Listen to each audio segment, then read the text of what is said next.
Hello, I'm Tim Harris. This is Julie Harris, and this is Real Estate Coaching Radio. That's right. So make sure that you hit the subscribe button so you won't miss any future episodes. Thanks again for popping by. Hit that like button, and don't forget to leave your comments and questions so we can get right back with you. We will. Thank you for continuing to make our podcast, Real Estate Coaching Radio, the #1 listened to podcast for real estate professionals in at least the United States. And let us know what you think about this video. Leave your comments below. Thank you. 3, 2, 1, and we are back. So I want to share with you guys one of the greatest points of pain and agony that you'll ever experience in your real estate practice. And for those of you who have experienced this before, I am sure you will agree that this is one of the most painful things to have happen in real estate. And that is where you go on a listing appointment and you're competing and you don't take the listing. And you now are discovering the pain, the anguish, the frustration of actually being in a competitive listing situation and losing. And so what we're going to do over today's podcast and tomorrow's podcast is we're going to do everything in our power to help you avoid that emotional breakdown. Because oftentimes, and this is unfortunately the truth, a lot of you right now are experiencing for the first time in your careers competitive listing situations. Yes, and I have to say listings are even more golden than normal these days because we are at an epic all-time low of listing inventory. So what we're going to do is we're going to give you the top 10 reasons why agents are not successful taking the listings when they go on competitive listing appointments.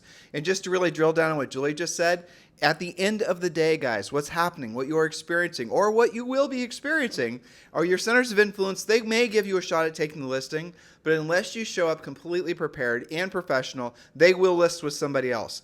All of the rules, or they weren't even really rules, all of the standards, all the expectations that have changed, and they've changed in such a radical way that unfortunately many of you, well, hopefully none of you because you're listening to this podcast, but many of you will have to learn on the job, and you'll have to learn as you lose. Whereas if you listen to this podcast, you actually take action on what we're saying, you are going to feel a lot more confident when you take the listing. And in most cases, you're going to avoid a lot of these what we call threat vectors as you go through the process. So we're going to give you all these 10 points, 5 today and 5 tomorrow. Make sure you take great notes and make sure you don't make any of these mistakes. Mrs. Harris, point number 1. Yes, point number 1 of our top 10 reasons agents don't walk away with signed paperwork, also known as the listing agreement. So point number 1, you assumed that it was yours and were lazy in your presentation. This means you took the business for granted. It manifests in several major mistakes. You showed up late, or you did not give a real presentation. Or maybe it was lack of pre-qualifying questions or not being careful with the price. Some other mistakes are things like rescheduling or not looking and sounding your best. An agent once told me that she thought the only reason she lost the listing opportunity was that she was wearing a really uncomfortable outfit, which made her unfocused, scattered, and less professional than she would normally be. Now, but you said they were lazy in the presentation. Yes. Maybe many of them, I would guess a vast majority of them, don't know how to give a proper listing presentation. They might not even have a presentation. 100%. Don't have a pre-listing pack, did not pre-qualify, do not know how to prepare themselves to the appointment, do not know how to dress an appointment. I'm not trying to make you guys, I'm not trying to belittle you. What I'm saying, and I'm hoping that you're hearing me, are the expectations of this market are completely different than they were 24 months ago because the sellers are being super careful who they list with because they're no longer operating a fear of missing out. They're no longer operating under, like, I'm just going to list with anybody because I know it's going to sell by itself. In many markets, a house will still sell, but the complications that are going to go along with getting a house to stay in contract in a market like this are going to be completely different. So what you're going to have to do to get listings consistently and get them sold, but getting them in the first place, getting the appointment and then getting the listing signed as obviously job number 1. Those skills are things that you need to adapt to immediately, urgently. Don't learn on the job because it costs you too much money. Many of you are blessed with sale prices that result in commission checks of $10, $15, $50,000, right? Why would you learn while you were there that your 2 agents that you're competing against, and let's say it's a centers of influence and past client seller. Let's say you know the seller, that you guys occasionally go out for, you play golf, right? Whatever. But guess what? Here comes the house is for sale, and the seller's nervous. They're going to get two differing opinions. You walk in there thinking you've got it. The listing's a layup. Assumptive. Totally simple. Then you get there and you find out that the other agents had their acts together. They pre-qualified. They know the seller's motivation. They know what the house is worth. They know all the comps. They know what the seller's time frame is, and they sent a pre-listing pack. They did all these professional things, and you're showing up thinking, oh, hey, Bob, let's play golf this Saturday after we get the house for sale. Bob's going to be like, not so fast. Well, exactly. And don't forget the fact when you think it's in the bag, because I think that this happens a lot when it is in your center of influence. Right. If they're married, their spouse probably also has an agent in their center of influence. And maybe they asked at work and got a referral from somebody who did a killer job on their colleague's sale. So don't assume that it's yours and be lazy. Point number 2. Point number 2, you didn't know that you were competing for the listing. Now, this is a result of not using a pre-qualification script. If you don't know whether you're competing or not, you are at a disadvantage. You should almost always go last in the lineup because that's the closing position. Wouldn't you rather know before you go so that you can be ultra prepared? Don't you present differently when you know you're up against the previous agent, a commission cutter, or maybe the seller's thinking about being a for sale by owner? So there's a lot written to that point, maybe almost too much because it's so important, even though it's only 5 sentences. But here's what really matters. You have to pre-qualify every seller, even if it's your mother, before you go on a listing appointment. And one of the things we teach you to do when you pre-qualify is we want you to know if you're competing. And we want you to know, Mr. Seller, listen, a lot of folks, when they call me out for the job of selling their home, generally speaking, they speak with me and then we list the house. But are you considering talking with any other agents? Ask the question. Don't worry about that the question is going to put the thought in their mind that they should be interviewing other agents. That's amateur thinking. That's small boy, small girl thinking. We right? hear that all the time, though, as if they're not passing the billboard on the freeway every day that has your competing broker sign. Or the ridiculous number of postcards in the mail or Right. all the rest of it, right? Yeah. So, of course, they're considering interviewing other people. Of course, you don't have the listing. Now, I'm going to say this again. 2 or 3 years ago, when the houses would sell themselves, the sellers were not that particular about really anything because they knew the house would sell itself. They knew that they put it for sale, they overpriced it, they were offering egregious terms or no terms to the buyer. The house is in, rough. You guys get the idea, right? Well, if you weren't in the business back then, let me tell you, there were some real, sketch houses that were selling for significantly over list price continuously. And this happened for almost 2 or 3 years. Well, that market is no longer here, and we believe that it's not going to be returning for at least the next decade, if ever. And so you now have to accept the fact that if you're going to be succeeding in real estate as a listing agent, buyer's agent, or just in a real estate agent at all, you're going to have to really take a skills-based approach. Now, I want you to think about what I'm about to say. The last market was about who you knew and who knows you. The market now, and the one that's really going to start happening probably about 6 months, is what you know. You think the most important thing is who knows you? Well, guess what? A lot of people can know you, and you might even have enough up-to-bats or opportunities to list their homes or even work with them on the buyer side. But if they are not convinced that you actually know what it takes to get a home sold in this market, you're not going to get the listing. It's about a professional approach. You have to overcorrect on the professional side in a market like this. Julie, point number 4. Point number 3, you didn't know what price the seller had in mind before you showed up. I'll read that again. You didn't know what price the seller had in mind before you showed up. Now, this doesn't mean that they're right about the price, but you should know what's going on in their pricing brain before you present your comparative market analysis. Sometimes sellers know about private sales, especially these days, that may be affecting pricing. They may have done a home in probate, a relocation, or any number of reasons that they know about something that you didn't pull up in your MLS. Well, maybe it's a neighbor's house that just got rehabbed that's about to come for sale.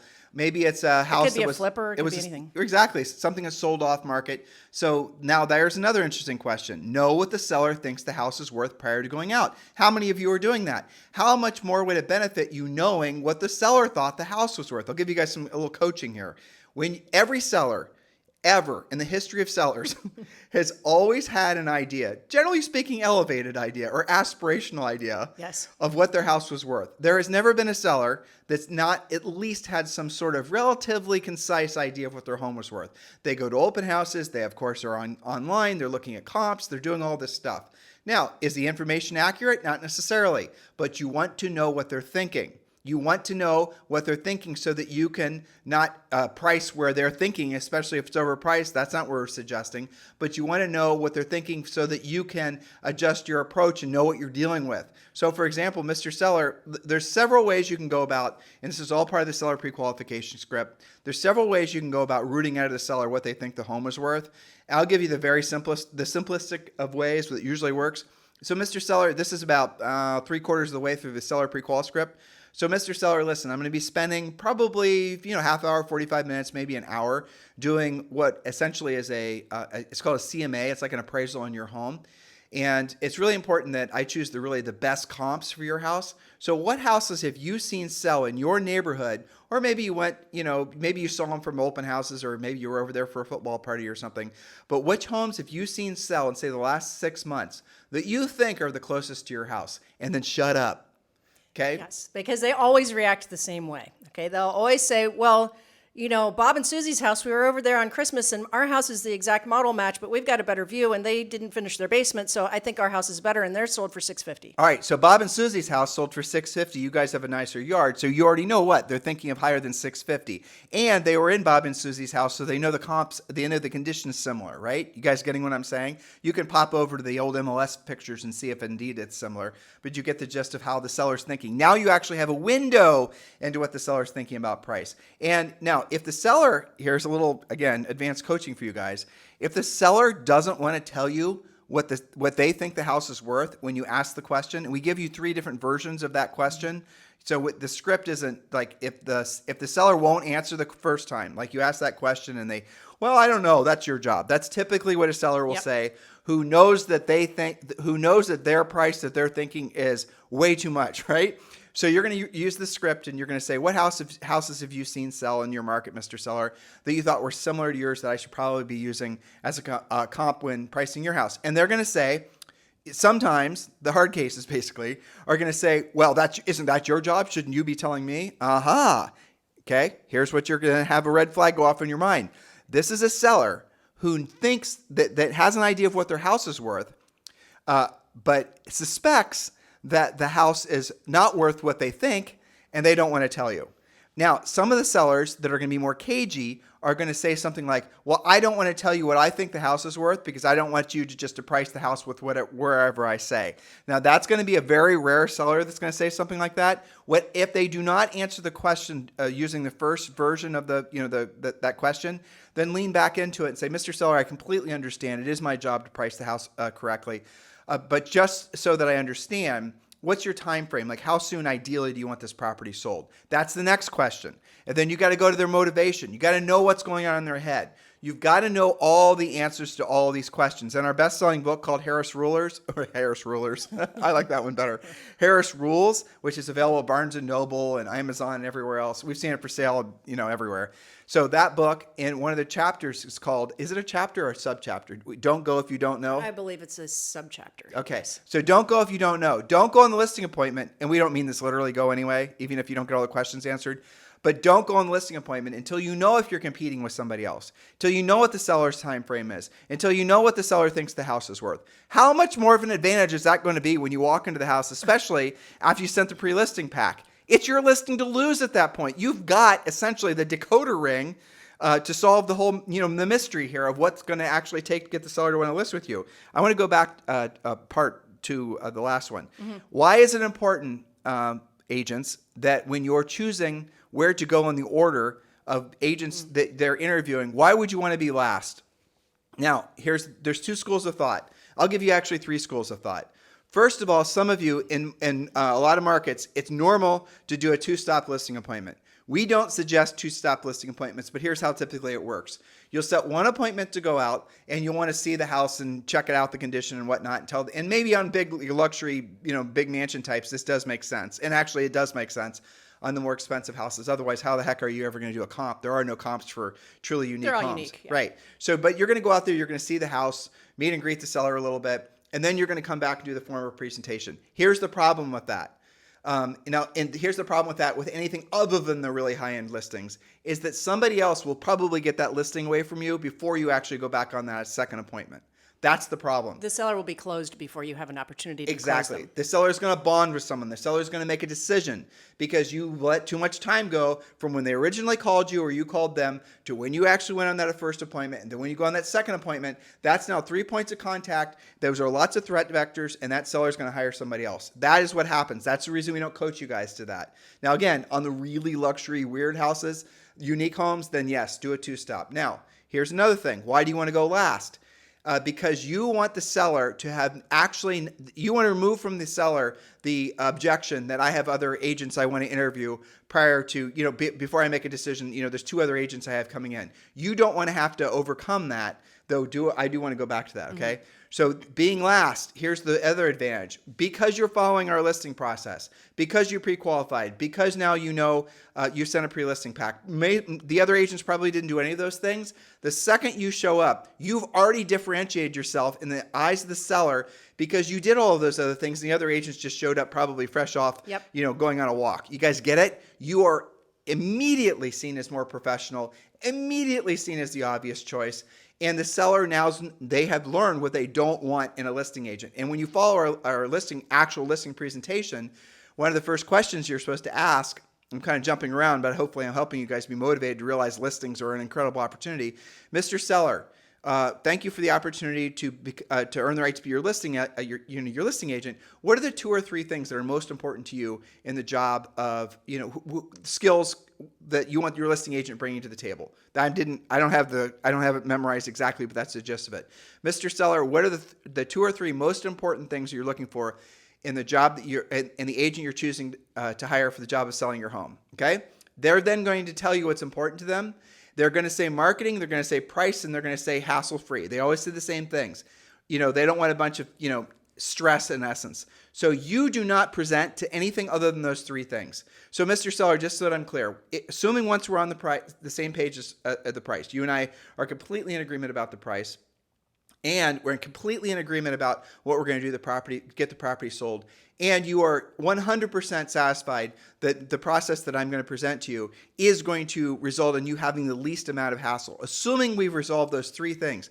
And it's beyond your expectations. You're completely blown away. You know for a fact that I'm the agent for you. Mr. Seller, at that point, assuming there are no other objections or issues that pop up, we'll be moving forward together this evening. So once I've earned the right to be your listing agent and I've solved these 3 issues, then, and assuming there's nothing else that pops up, we'll be moving forward. So I'm going to leave the listing paperwork right there. And then you leave it right there on the table for them to see it, because you are telling them what's going to happen after you've overcome their 3 objections. Do not say, you have to give them a number, 2 or 3 objections, 2 or 3 things you're looking for, qualities you're looking for in the agent you hire for the job of selling your home. And then you write those 2 or 3 things down. This is called our Sharpie Close.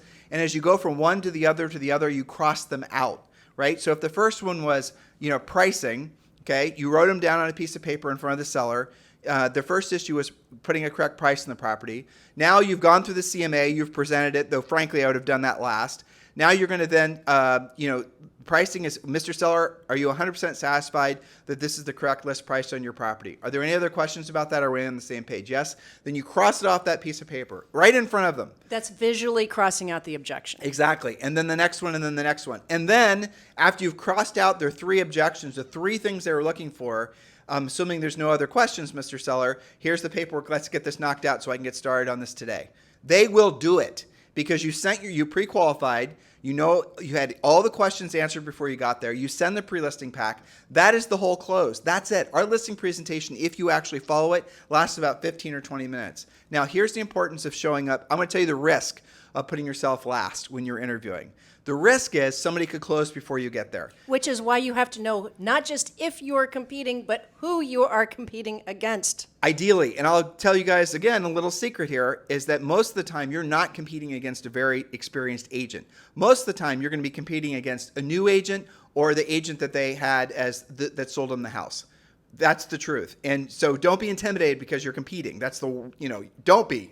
Yes, be excited. But what should they do if they do hear a heavy hitter and they're not the heavy hitter? Well, a heavy hitter or non-heavy hitter in the eyes of most sellers doesn't matter because most sellers don't differentiate. But we're talking about the order in which they go. So, Mr. Seller, here's the thing. I appreciate the fact that you're going to interview those 2 other agents, and I think it's important that you have a good, basis for making your decision. It absolutely is a smart thing to do in this market. But and you can make this into a joke, but we script you guys to say this. You can alter it. So, Mr. Seller, just promise me this one thing. I'm going to be spending a lot of time in preparation for our appointment. I'm sending a lot of stuff over prior. I know you're interviewing these other agents. You got one tonight, one tomorrow night, and then I'm coming in the following evening. I want you to swear in a stack of Bibles that you're not going to list with anybody else before we had a chance to speak. Now, we're from Ohio, so stack of Bibles made people laugh, and adjust accordingly. But make them promise they're not going to list with anybody else until they speak with you, and they won't. That will work. And then you send your pre-listing pack ahead of time. Your pre-listing pack acts as your silent salesperson. That's really what the pre-listing pack is. It answers questions about your marketing plan. It answers questions about your commission, your listing term. It answers all those questions so you don't have to worry about that when you're at the seller's house. You're just focusing on what is most important to the seller. Thus, the questions I gave you before, Mr. Seller, at this point, it's been my experience that most people have maybe 2 or 3 questions before we move forward with the job of selling their home. What are the 2 or 3 questions or issues that remain in your mind that once resolved will result in us moving forward together? There's the script. I finally had it click in my mind. That's okay. That's okay? Called working it through. Yeah, but you guys get it? Are you understanding? Are you excited? Do you realize how we're not doing any sort of verbal ninja addicts here? No, but let me translate just a little bit. The reason that 9 times out of 10 you do want to go last, we gave you some caveats, is because by then they will have a basis of comparison and you will clearly shine because they will have had lesser experiences by the time you show up, assuming that you follow our 7-step listing process and do everything that we described. Now, remember that your job is to actually take the listing, and that means closing for the signature, as we just described. The definition of closing is the logical ending to a great presentation. If you don't have a great presentation, which included the pre-qualification, the pre-listing package, your presentation, your closing, then of course it's going to be awkward trying to close them. That's why some of you walk out the door saying, "Oh, thanks for meeting with me, Tim. I'll follow up in a few days." Well, do you guys get what Julie's saying? A lot of you think, "Oh, I am not." We were at an event. Exactly. Thank you for reading my mind. We were at an event in Florida, and I asked the audience, "How many of you consider yourselves salespeople?" And like 4 people raised their hands. But I'll give you guys a little, all 4 of the people that raised, it may have been like 6 of like 75. Those were the ones selling the most real estate. Guys, you got to move past your resistance to think of yourself as a salesperson, because guess what? The most successful people in the history of history have always been salespeople. And I don't necessarily mean the guy trying to sell cars. Anybody who's going to be successful at anything, a doctor, a spiritual leader, an author, a playwright, a real estate coach. You've got to be a really kick-ass salesperson. Sales skills are nothing other than helping people to essentially come to the same, basically someone who's wanting to talk with you about putting their house for sales, already decide they want to put their house for sale. The reason that they're listing with you is because they know you're going to allow them to sell the house for the most amount of money, the least amount of time, the least amount of hassle. And if you can ultimately make them feel that and realize that, which you will do once, especially, frankly, you walk into our selling system, then you're going to have no resistance from the sellers. There's a absolute opportunity. It's probably going to be 12, maybe 18, 24 months, where the rest of the market is going to be learning on the job. They're not going to be listening to this podcast. Tens of thousands of you listen to us, but there's 1.6 million real estate agents. That's in just the United States. So there are a whole bunch of agents out there that are going to try to wing it. They're going to show up late. They're not going to dress professionally. And they're not going to have pre-listing packs. They're not going to pre-qualify. They're not going to know the seller's time frame. They're going to lose because they're competing with you when you're a professional. So if you're a new agent, don't be at all intimidated by that more experienced agent. And if you're a more experienced agent, but your experience only comes for the last 15 years, you frankly need to be worried, because you're the one that's going to have the biggest struggle realizing that your personality and your charm is not going to win the listing every time, because the seller is going to make you compete. In a competitive situation, even with a brand new agent, you're probably not going to win. Don't learn on the job. Don't let your experience prove what I just said to you is right. That's too expensive. Well, the average cost per listing mistake these days is about 10 grand. Yeah. That's true. That's a pretty expensive mistake. It might even be more than that, Julie, because the average sale price is what was it last time? Almost 400 grand. Yeah. So if you assume a 3% commission, Yeah. I'm taking it a little off the top. You take it a little so off the let's top, say right. $10,000 to $15,000 mistake. You know, you got to pay attention to this stuff. I want to go back for a second to this thought that a mistake is when you don't know the price that the seller had before you show in their mind before you show up. So there's a little side mistake to this. Once you get serious about this, the next mistake you'll make is you did a CMA, you came in at 650, you've got really strong comps, you use the pre-qualification script, but the seller's at like 750, and then you cancel the appointment. Okay, there's a step in between. So then the script is 750. That's interesting. How did you arrive at that price? Right. Not, oh my gosh, they're overpriced and I walked away from the appointment. And Julie's touching on something else there. You guys, again, agents of all different experience levels, and I'm air quoting the word experience, make this mistake. Never do battle with the seller over price. Never put them into a situation where it's, mentally and emotionally you against them. It's the CMA. It's the market. You have to mentally put yourself on the same side of the table as the seller. And if there's conflicting information about the seller's, pricing, it's the CMA. It's the market. It's not me, Mr. Seller. As soon as you allow your ego to flare up and it's my price or the highway, you will lose every single time. And do not celebrate when you lose because you weren't willing to take it overpriced. That is, again, small thinking. Because that seller, turns out, and you didn't pre-qualify him so you wouldn't know this, actually has to sell the house in 4 months and would be more than willing to lower the price after 2 weeks or 10 showings. Mr. Seller, listen, I appreciate the fact that in this market, that the CMA is telling us the house is worth $700 and you feel the house is worth $750. I get it. Now that I've been through the house, I understand. It is really an exceptional property, and the updates you guys have done to this, that, and the other thing are beautiful. So let's do this.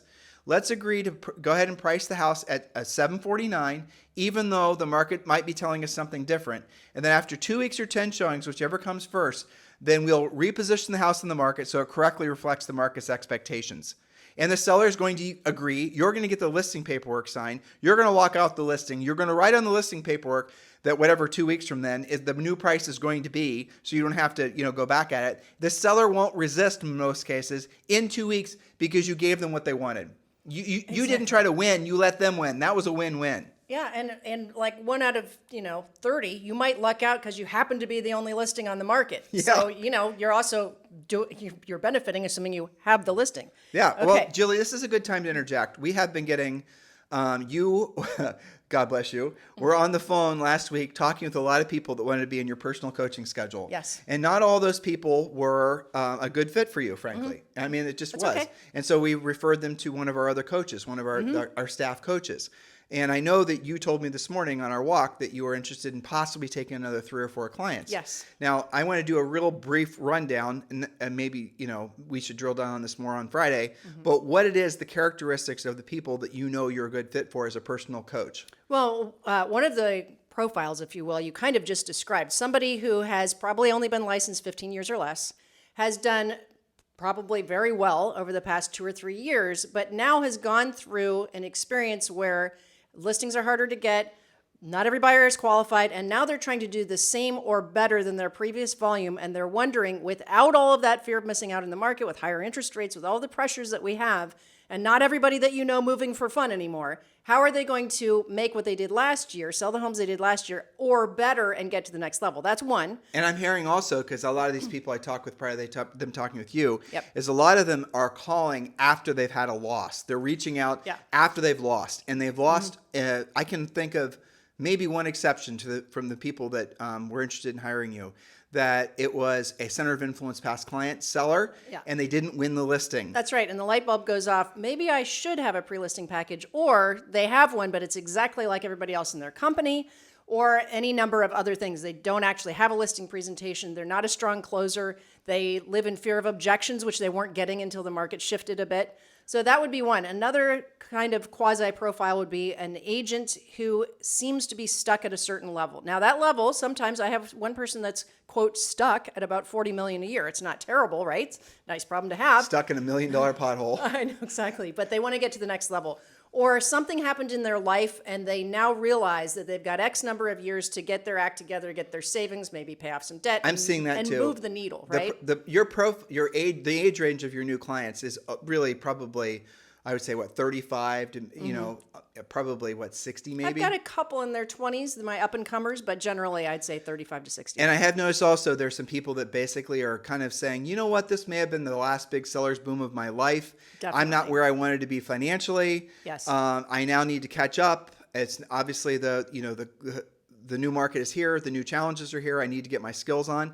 And again, you guys don't know, and please don't learn on the job. It's too expensive, that you are operating at a skills deficit. If you've only been in the business for 15 years or less, you don't know what you don't know, and you're going to learn on the job when you don't win. And that's unfortunately the learning curve that most of you are going to experience, because that's how humans operate. Generally speaking, people do not make changes until they're forced to make changes. True. Well, guess what? That's not really smart thinking if you're wanting to make it so that you actually move forward because of this market. So Julie is interested in taking on an additional 3 clients. And here's how the process works. You text me directly, and I will ask you a few questions and let you know the price and all the rest of it. And then you determine whether or not, and frankly, I determine whether or not you'll be a good fit for Julie. And then you and she will have a conversation. And she's, some of the calls don't last long because quickly the people figure out that, frankly, Julie's operating at a different level from her coaching experience than they're ready for. And we, with respect and love, will have you guys work with one of our other coaches, who, by the way, are less money.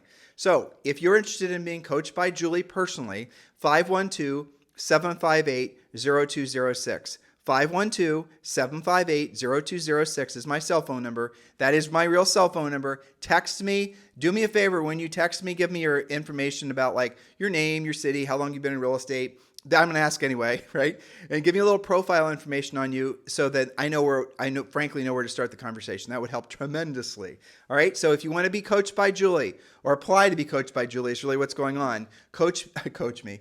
Text me directly at 512-758-0206. All right, Julie, next point. Yes, I was just going to mention I do have a couple that are very fun. They are very well-established agents who have decided to go expired hunting. And they want to raise their average sale price. They want to expand geographically. So that's something we can do too if that's in your wheelhouse. Okay, let's see. We are on point number 4, and this is an easy one to cure. Mistake number 4, you don't know the competition or the neighborhood well enough to speak with authority. Here's the secret. Preview the competition. Know the average days on the market, not just for the town or city, but for the actual neighborhood. Know the list to sell price ratio for the latest comparables. Know that if that's going up or going down or remaining stable. Know if there's new construction nearby. You've got to know your facts. Now, what's interesting about this, Tim, is agents are always really good about their own neighborhood. They could tell you everything sold, in the past 90 days, in the past 2 years. But when they go on a listing appointment, are they as good? And some of them don't actually close on the listing appointment itself because it's too far out of their wheelhouse. They feel like it's an uncomfortable price range. It's 20 miles too far out for them. But you can solve that by doing a lot of previewing. Well, a lot of previewing, also knowing the stats of what's actually selling, what's not selling. Obviously new construction in some markets, that's going to be factoring into this as well. Yep. So I'll tell you guys a great tool to use to really get to know the market in addition to the MLS is actually RedX. A lot of you who have a subscription to RedX, and RedX is the service that frankly Julie and I used when we sold real estate. All of our top clients have always used it. RedX is amazing because you wake up here basically is your RedX day, right? Your goal, well, we're going to prescribe to you this goal, right? You decide whether or not you're going to take it on. But your goal every single day, and you can do it in every single market now, is to wake up in the morning, do your morning routine, pray, meditate, get your place in the right headspace, your head in the right, place, space, whatever, right? Okay. So you're going to stand in front of your computer, stand, don't sit, and you're going to log into your RedX account. And you're then going to see all the new expireds from that particular day. They have other data too, but let's just drill down on expireds because frankly, it's the best. It's the biggest single opportunity in real estate right now by far. So you're going to then see all the new expireds. They're going to have already for you every single day at night while you're asleep. Go into your MLS. They're going to find out the new expireds. They're going to find out all the contact information on that seller. They're going to find out all the, the numbers, the prices, or as far as sometimes the debt on the house, things like that. You're going to know immediately, the second you turn on your computer in the morning, all the freshest expired in your marketplace. Here's an advanced tip for you. Don't make your geographic area too small. You're going to choose from, now if you're in LA, obviously you can be sitting in traffic for 4 hours just to go on one listing appointment. I'm not suggesting that. But do choose a big enough area so you get enough opportunities at some of the leads that they frankly provide for you. And then what's going to happen is you're going to use their auto dialer probably. You're going to hit a button, and then you're going to start having the system call the sellers for you. And what a lot of our most advanced coaching clients do is they will have a list of, say, 25 new expireds. And let's say they threw in some expireds that were 6 months or older. So let's say I have a total list of 300 or 400 old expireds. There's no expireds in my marketplace. You're wrong. Go to your MLS, look for expired withdrawn listings for the last 12 months, and you'll see that there's not just a few. There's thousands, in some cases, tens of thousands. So you're going to ask when you sign up for RedX, you're going to go in there and you're going to say, I want expired data going back, say, 6 months. You're going to load all that into your dialer. You want to call the newest ones first, and then you're going to have the dialer continuously dial. So start out with one dialer and then work up to 3. And then the way that works is you're going to then press a button, and then simultaneously the system's going to make 3 calls for you, dials for you, and keeps on dialing until it gets an answer. Because doing it manually, 456 222 5555, you're not going to get through very many phone numbers. And you're going to do a lot of thinking and rumination in between dialing, and you're going to take too long, and then you're going to say you didn't talk to anybody. Exactly. And you're going to then, say working expireds didn't work. You didn't work expireds correctly. That's the reason it didn't work for you. So you're going to hit the dialer is going to start calling, and then you're going to get real humans answering the phone. That's called a contact. And then you're going to use our script, and you're going to find that after a while, hopefully not that many times, it depends on your resistance to actually following a system, that you're actually going to start setting pre-qualified listing appointments.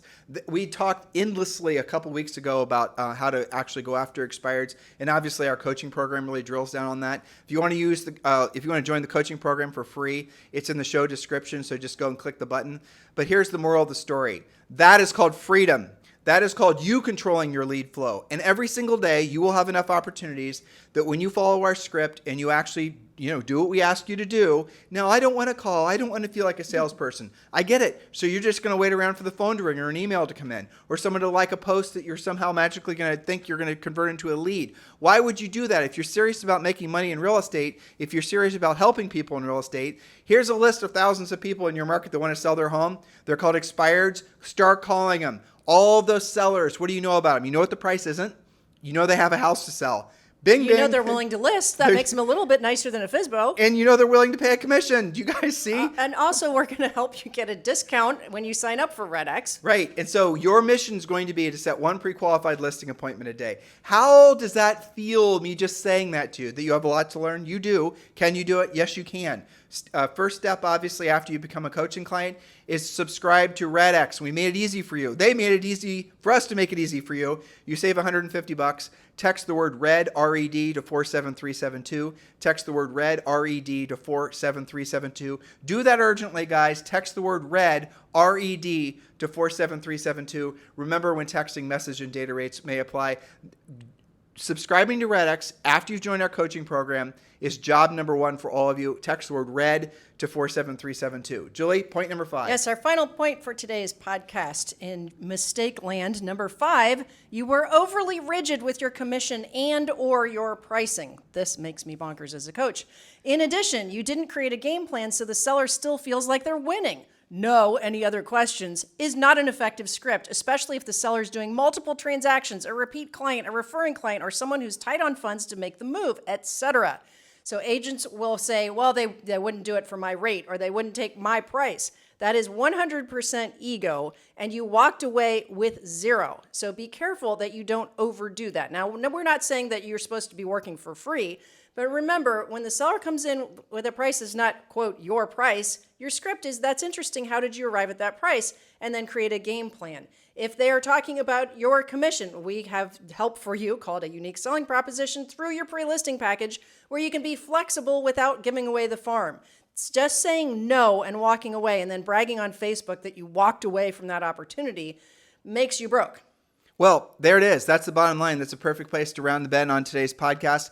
In the meantime, guys, thank you for continuing to make this number 1 listened to daily podcast for real estate professionals in at least the United States. It is truly our pleasure and our honor to be in a position to help you guys make the most of this market. And it absolutely, positively thrills us when we hear from you that you're being successful in this market where you didn't think you could be. It is exciting as hell seeing so many of you are finally willing to do what you don't want to do when you don't want to do it, at the highest level, really drill down and make the most of this market has to offer. The feeling of satisfaction, being proud of yourself, frankly, is going to be on a totally different level when you actually learn how to be a real business owner, when you learn to self-generate your listing appointments, pre-qualify and follow the rest of our process, and then you start earning your way into being a listing agent. That is power, guys. That's what the reason you got into real estate, because then you have leverage, and leverage gives you freedom. Thank you for continuing to make this #1 Let's Do Daily podcast for real estate professionals in at least the United States. We'll talk to you on the show tomorrow. Hello, thank you for having watched this video. Please remember to subscribe to our YouTube channel. That's right, and don't forget to hit that like button, leave your comments and questions below, and we will get right back with you. Thank you for watching this video, and remember to watch the next one. You're going to love that one.